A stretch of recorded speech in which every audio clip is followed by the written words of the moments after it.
Chicago. Sweet home, Chicago. Please have a seat. Thank you, Punihi, for that outstanding introduction. President and Mrs. Bush, President and Secretary Clinton, thank you for being with us today and for your devotion to our country. And President and Dr. Biden, thank you for your steadfast partnership for 8 years. Joe, we started as running mates and ended as family, and we would not be here without you, and we are grateful.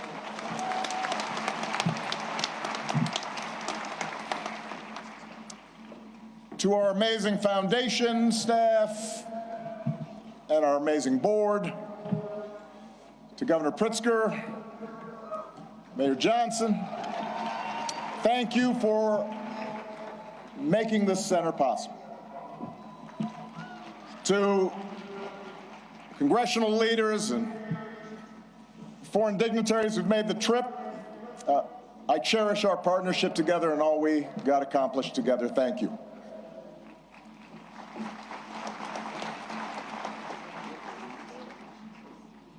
To Michelle, she did me wrong. She wouldn't let me see her speech.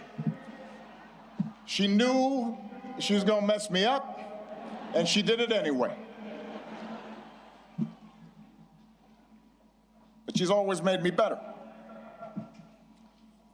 And I could not be more grateful. And to Sasha and Malia, what can I say? You mean everything to me. More than 40 years ago, on a late summer afternoon in 1985, I arrived here in Chicago, entering the city through the very spot where this center now stands. I can still picture myself heading down what was then Cornell Drive in a janky used car that I'd bought in New York, with all my worldly possessions stuffed in the trunk and the back seat, so I really couldn't see out of the rearview mirror, and I was a safety hazard. And I was 23 years old.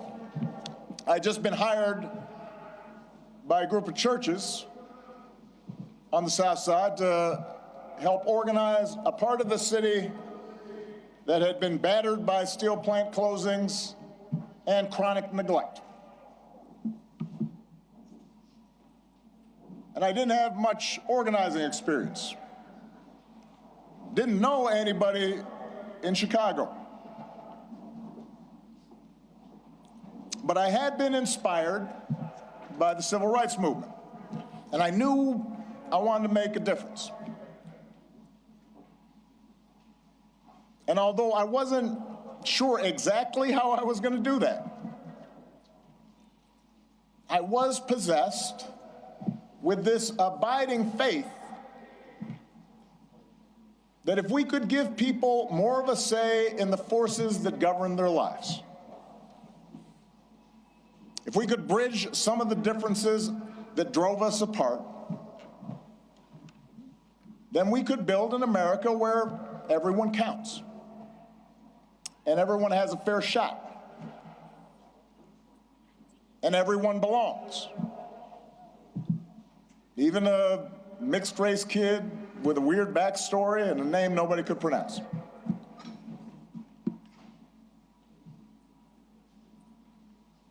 And it was here, in this city, a city of broad shoulders, that I found what I was looking for. Day by day, block by block, I got to know the people who lived here, their hopes, their dreams, their tragedies and their triumphs. I witnessed their resilience in the face of hardship and the quiet heroism of a single mom raising her kids and sending them to college on a secretary's salary, or the priest electing to stay in the city and open his doors to at-risk youth, even as most of his flock had fled to the suburbs.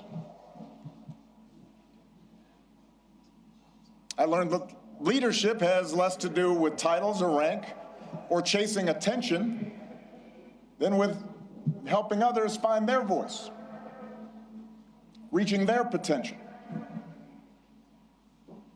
and sitting around people's kitchen tables or on their back porches, spending time in church basements, in barbershops. I was reminded that everyone has a story to tell if you just care to listen.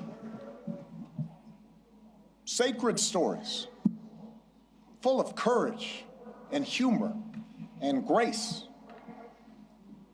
and that each of those stories in some way connected to my own. In other words, I found my purpose here, and I fortified my faith here, and I found my community here, friendships that would last a lifetime. And I found a girl from the South Side who has been my greatest blessing. Michelle and I, our wedding reception was over at South Shore Cultural Center. You could walk from here. Our daughters were born right down the street. This is where we bought our first home. This is where our kids took their first steps. This is where I launched my candidacy for the Illinois State Senate over at the Ramada Inn on Lakeshore Drive, serving pretzels and soda, embarking on the path that ultimately and improbably led to this day. So, for me, this center could not be anyplace else. It's an expression of thanks, an acknowledgement that so much of what I hold most dear I owe to the people of this city and the people of these surrounding neighborhoods.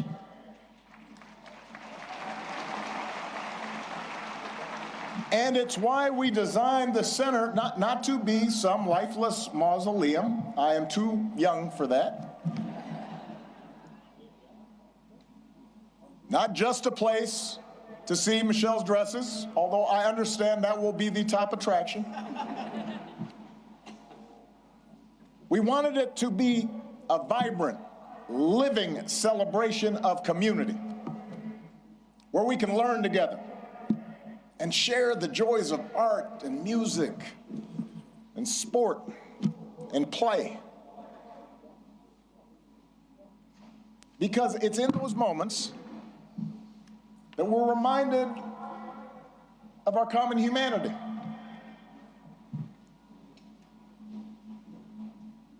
And strengthen the bonds of trust that not only make our lives richer, but make our democracy stronger.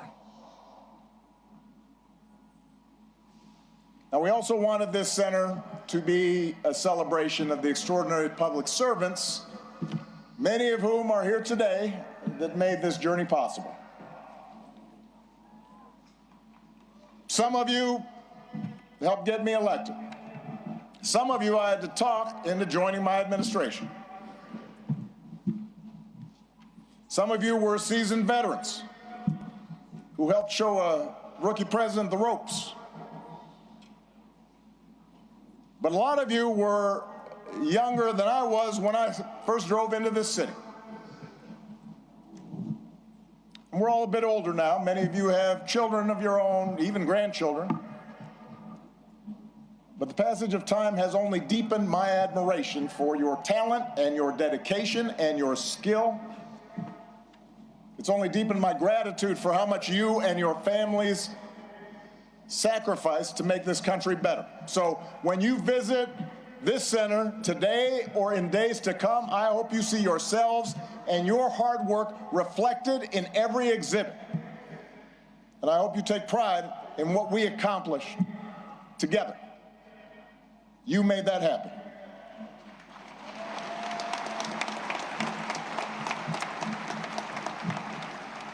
Now, of course, we did not accomplish everything we set out to do. No administration does. Some of the exhibits reflect unfinished business. In some cases, my own shortcomings and mistakes. In some cases, because, as a sign I kept on the Resolute desk read, hard things are hard.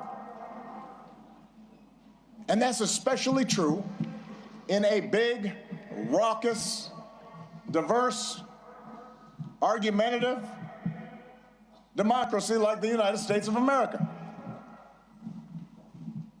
Everybody's got an opinion. And that means getting stuff done involves reconciling the demands of a couple of 100 million people. Democracy can be frustrating. It can be slow. It can be inefficient. And yet, more than anything, I hope this center will serve as an affirmation of just how special, how precious our democracy truly is, and remind us what we can achieve when we embrace our shared responsibilities as citizens.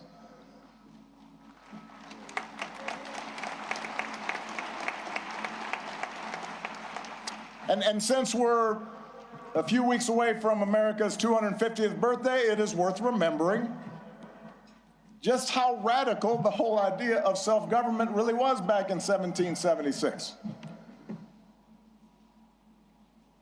To that point, human history was a tale of conquest and caste and rigid hierarchies.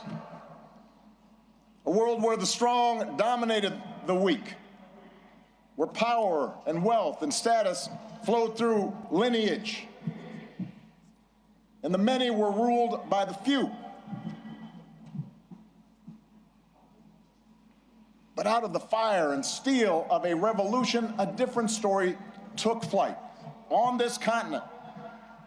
A declaration that we are all created equal, endowed by our Creator with certain unalienable rights, and that in the newly independent United States, there will be no kings or lords, no serfs or subjects, but only citizens, each of us free to pursue our own version of happiness and able to determine our collective fate through an elected representative government. It had not been done. And because it hadn't been done before, the success of this experiment was never a given. In forming our union, the founders fell terribly short of the Declaration's promise, leaving slavery intact, allowing states to restrict the franchise to white men who own property. But in drafting a Constitution and a Bill of Rights, they did have the foresight, the genius, to provide us with a framework that allows each generation to make our union more perfect.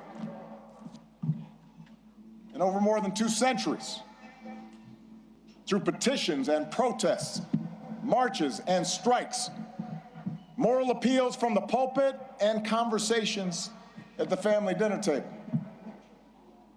men and women from all walks of life, of every color, every faith, every region, took up the cause of democracy and made it their own, until we, the people, came to include not just some of us, but all of us.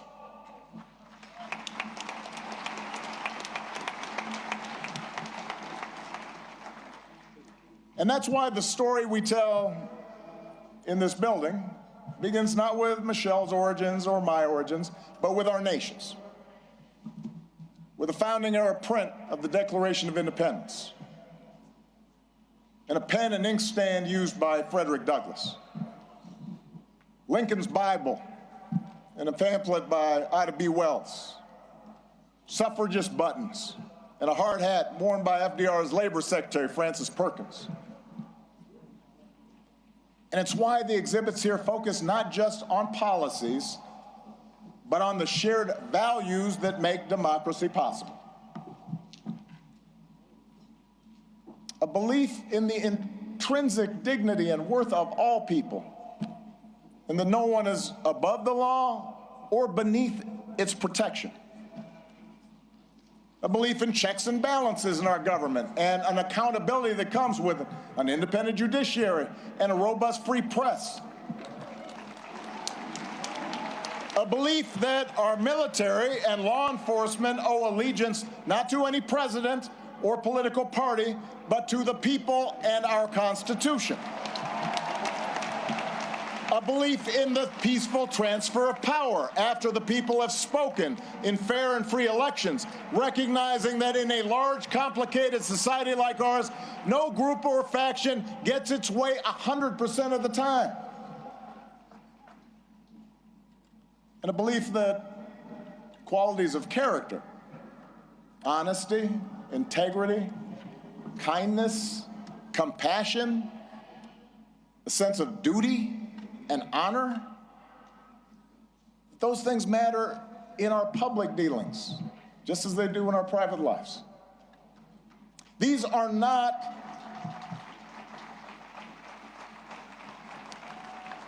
these are the values and traditions I believe in. And they are not Republican or Democratic values. They're American values we can all share, regardless of party. Values every president here today, as different as we are, has tried our best to uphold. Values that John McCain and Mitt Romney believed in no less than I did. It is our greatest inheritance, the story of America at its best, because it reflects a basic faith in the decency of our fellow citizens and the possibility that, despite all of our differences, we can see each other and understand one another and make common cause together.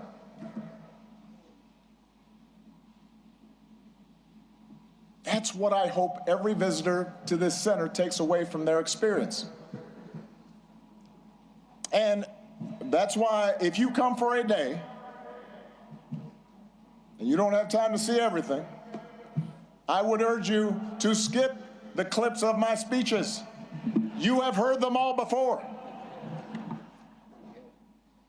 In favor of the stories of those ordinary citizens who helped make that change happen.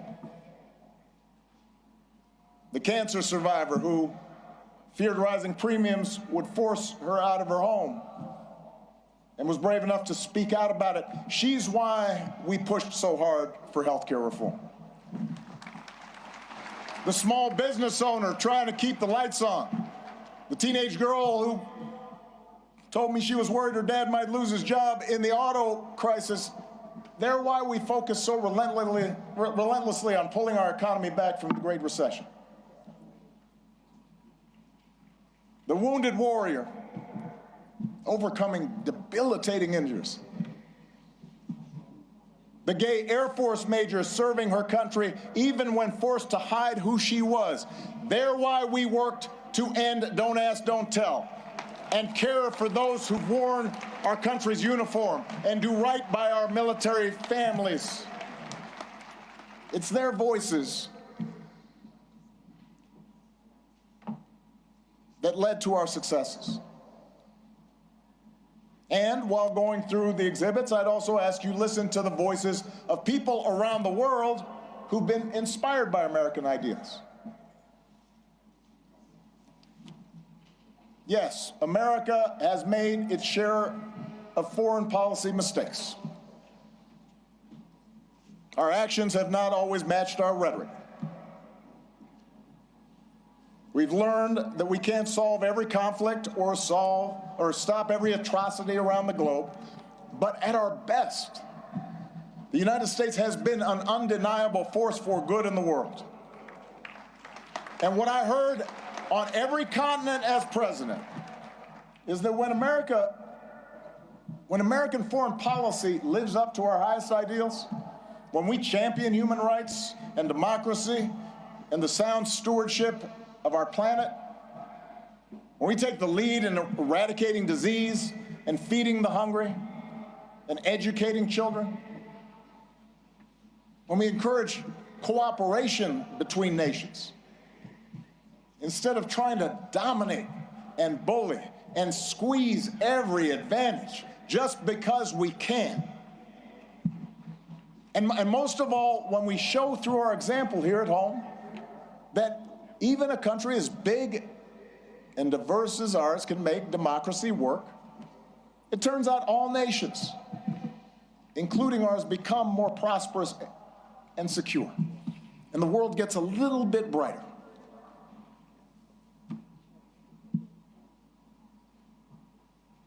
I recognize it's been almost a decade since I left office. In that time, we have lived through more war and a terrible pandemic, economic disruptions, mass protests, backlash against mass protests, political conflicts that have shaken the very foundation of our democracy.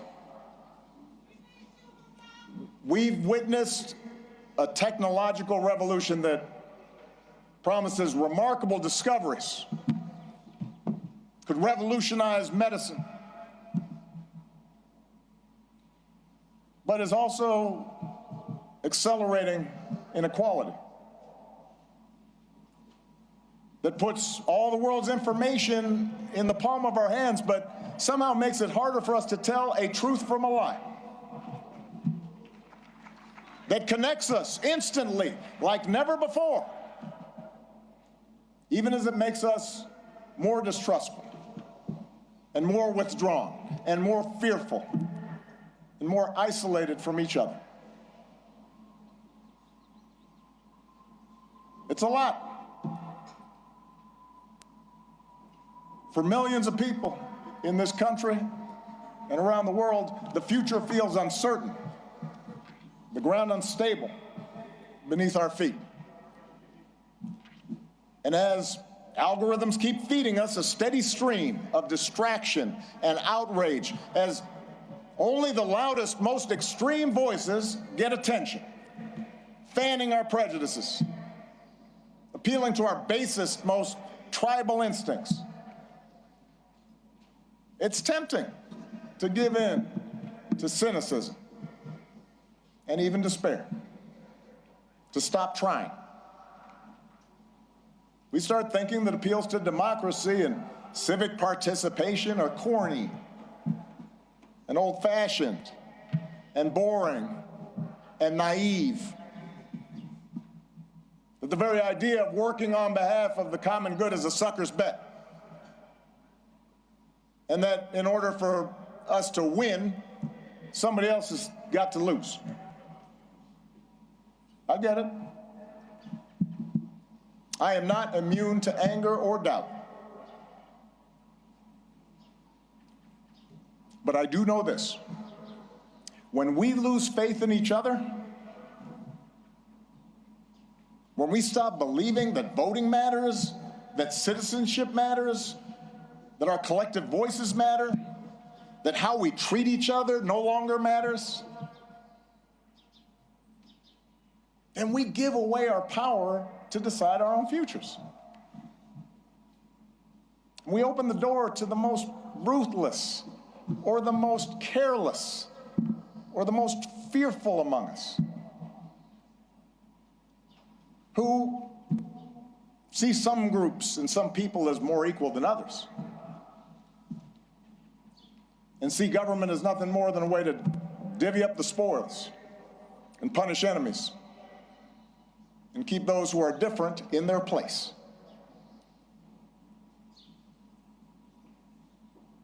I do not believe that is the story of America that prevails in the end. I don't believe it because for us to give up, for us to give in now, after all this country's been through, to cynicism and division would be a betrayal of our founding ideas, a betrayal of our faith. And I remain convinced that the overwhelming majority of Americans feel the same way. That as unsettled as we are, people aren't looking for perpetual anger and division. They are looking for fairness and common sense and mutual respect. That deep in our gut, we want to find a way to turn towards each other again, not further away.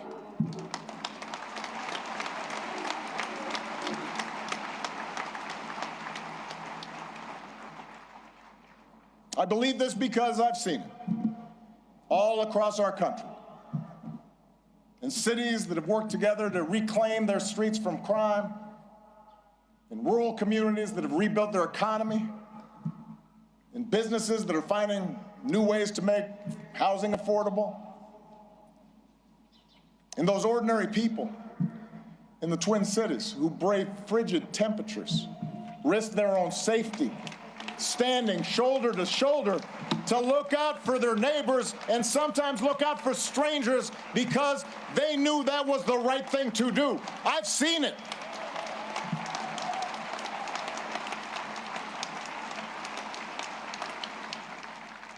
And I've seen it in a new generation of leaders here and around the world, like Punihya and Addison. Leaders who are determined to make our governments and our economies and our societies work for everyone. Obama Foundation leaders like Hannah, a Food Corps member from rural Ohio who's helping ensure every child has access to at least one nourishing meal. Or George, an entrepreneur whose nonprofit helps get unused, unexpired medicine, often at no cost, to people who need it. Or Zuzana, a human rights lawyer in Poland, who's won more than 30 landmark cases. There are thousands, tens of thousands, hundreds of thousands of these young people out there making a difference right now. And this center is devoted to lifting up their stories, giving them the tools and support they need to expand their impact.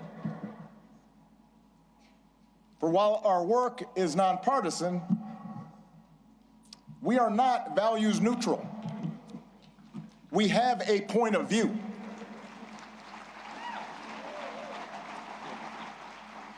The exhibits in the center are not meant to evoke nostalgia for some gauzy bygone era,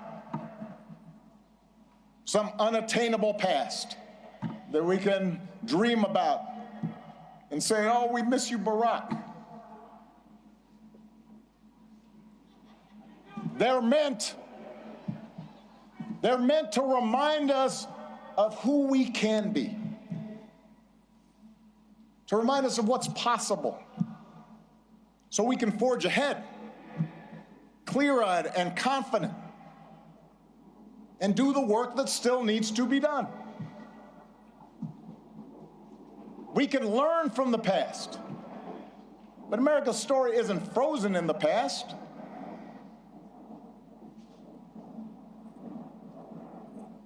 It has chapters yet to be written, not by one person or a few people, not by Barack and Michelle, or anybody with a fancy title or a high office, but by all of us.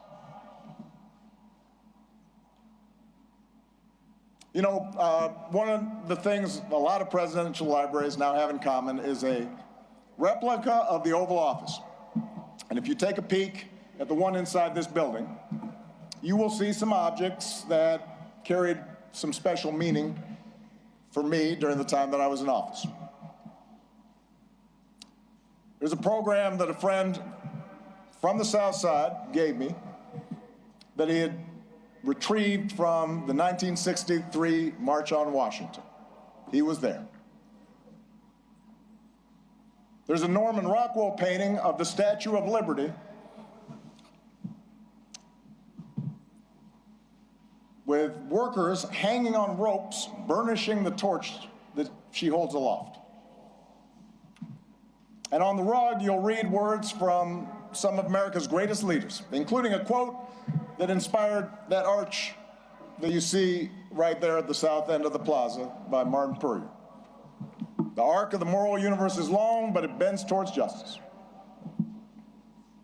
And it's a quote that was often invoked by Dr. Martin Luther King Jr., but it originally comes from a Boston minister's sermon more than 170 years ago. And at the time, the abolitionist cause seemed lost. The Compromise of 1850 had made harboring fugitive slaves a crime under federal law, even in those states that had abolished slavery. And in a case that garnered national attention, a young fugitive in Boston had been seized and tried and marched to the wharf by hundreds of armed officers, where he was summarily put on a ship bound for the South, where he would remain in shackles and chains. It was a moment of profound uncertainty and despair. A moment the minister called darker than any New England had witnessed. We do not see, Reverend Theodore Parker observed, that justice is always done on earth. Many a knave is rich, sleek, and honored, while the just man is poor, hated, and in torment. I do not pretend, the preacher said, to understand the moral universe. The arc is a long one. My eye reaches but little ways. I cannot calculate the curve and complete the figure by the experience of sight. I can divine it by conscience. But from what I see, I am sure it bends towards justice. The good Reverend was under no illusions about the perils and obstacles facing the abolitionist cause. His words offered no easy answers, no comforting assurances that he or his congregation would live to see the progress they so desperately sought. Rather, his was a declaration of faith, a defiant call, not to abandon hope or give way to fear, but to stay true to our better selves and true to one another, and to keep fighting to fulfill the promise of this nation, even in the face of cruelty and bitter disappointment, even in the face of impossible odds. It is that spirit that we open the center today. The same spirit that so many of you showed all those years ago. The same spirit that inspired generations of Americans to meet the challenges of their time. The same spirit that is alive and well here on the south side of Chicago. Same spirit that will see America and the world through its present trials. There is a new generation out there, ready to write the next chapter of our story. We intend to help them do it, and we ask that you join us.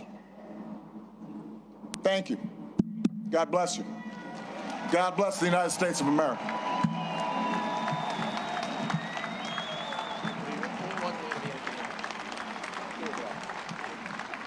Heads up, Win.